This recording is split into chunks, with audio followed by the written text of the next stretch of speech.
Imagine two global giants, McDonald's and Coca-Cola. One sells burgers, the other sells soda. But which one is the better investment today? In this video, we'll break down how professional investors analyze stocks not just by looking at price, but by using real metrics like P or E ratios, revenue growth, and market cap. Whether you're brand new to investing or trying to pick your next big stock, this video is for you. Part 1.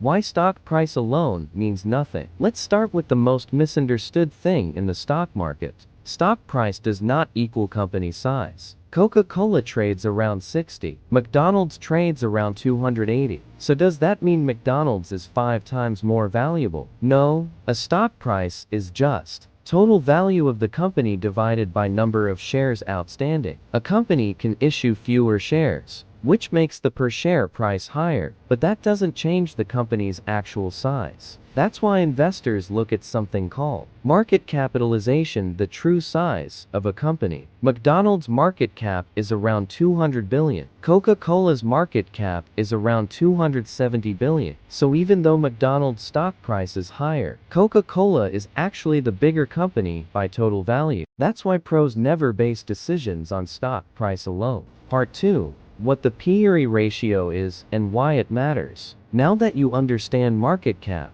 the next question is, which stock is actually worth buying today? That's where the P/E ratio comes in. Price to earnings P/E ratio tells you how much investors are willing to pay for every dollar of earnings. P/E equals stock price divided by earnings per share. Let's break it down. McDonald's P/E is about 26. Coca-Cola's P/E is about 22. That means investors pay 26 for every one McDonald's earns, 22 for every one Coca-Cola earns. So McDonald's stock is considered more expensive relative to its earnings. But that also means people expect it to grow more. Real world example. Imagine you're buying 2 rental properties. House A rents for $10,000 a year and costs $200,000.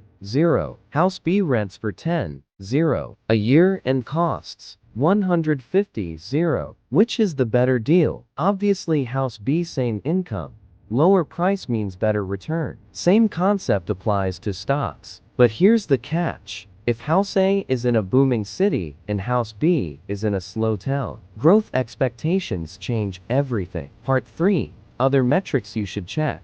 The P/E ratio alone isn't enough. Here are 6 more important factors to consider. 1.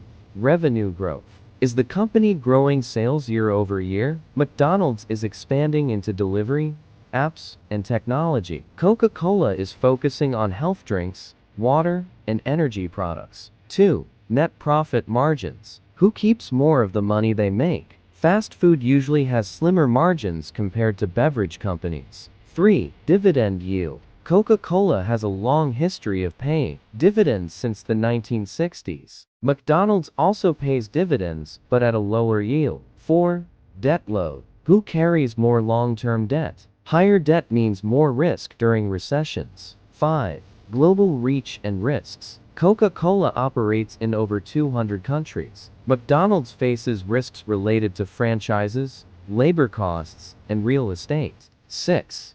Future vision. Is the company innovating or just maintaining the status quo? Look for new product lines, investments in technology, AI, automation, and environmental, social, and governance (ESG) initiatives. Part 4. Which stock is best for you? Ask yourself, do I want growth or stability? Am I investing for dividends or capital gains? Do I understand the business model deeply? Both companies are solid, but your choice depends on your goals, time horizon, and risk tolerance. Part 5. 7 common mistakes to avoid. 1. Buying based on stock price alone. 2. Not understanding what the company actually does. 3. Ignoring big trends like sugar taxes or health movements. 4. Panic selling during market dips. 5. Putting all your money into one company. 6. Trying to time the market. 7. Being inconsistent with your investing. How to start your own stock analysis. Try this simple 4-step process. 1. Pick a company you know. 2. Read their financial reports like the 10K and 10Q. 3. Check key ratios. P or E. Revenue growth, return on equity ROE, debt to equity, dividend yield. 4. Watch interviews with the CEO, listen to their vision for the company. If you want to learn how I analyze companies every week, join my free newsletter. I break down market trends, earnings reports, and investing lessons in plain English. And if you're serious about building long-term wealth, check out my next video, where I explain how to build your first 100 investment portfolio step by step.